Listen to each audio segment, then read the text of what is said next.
किसी भी राज्य में, किसी भी देश में घुसपैठ की समस्या वहां के लोगों के हक को मार देता है। समझ गए?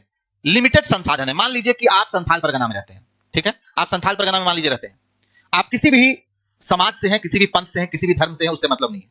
आप हिंदू हैं, आप मुसलमान हैं, आप क्रिश्चियन हैं, आप आदिवासी फॉलो करते हैं, आप अगर संथाल परगना में रहते हैं और संथाल परगना में अगर बंगाल के रास्ते घुसपैठिया आकर के बस जाए तो उससे आपका क्या क्या नुकसान हो सकता है?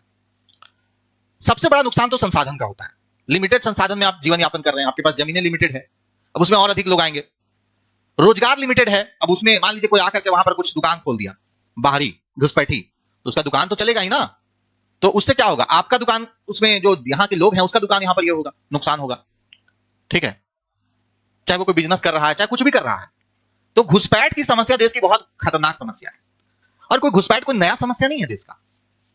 ये 1980 के दशक से तेजी से बढ़ा है, और आकर के सबसे पहले तो घुसपैठ जो बढ़ा वो रोहिंग्या और बांग्लादेश के रास्ते जो है, रोहिंग्या मुसलमान और जो म्यांमार के जो लोग हैं वो लोग आकर के बस गए बंगाल में। बंगाल में खासकर मुर्शिदाबाद एरिया में बस गए, और उसके बाद वहां पर जब बहुत ज्यादा आबादी हो गया तो वहां से वो निकल करके अन्य राज्यों में प्रवेश करने लग गए। और आज डेमोग्राफिक चेंज एक देश की बहुत ही गंभीर समस्या है। ठीक है, डेमोग्राफिक चेंज देश की एक गंभीर समस्या है, क्योंकि डेमोग्राफिक चेंज से होता क्या है? डेमोग्राफिक चेंज से आपके हक को कोई और ले जा रहा है।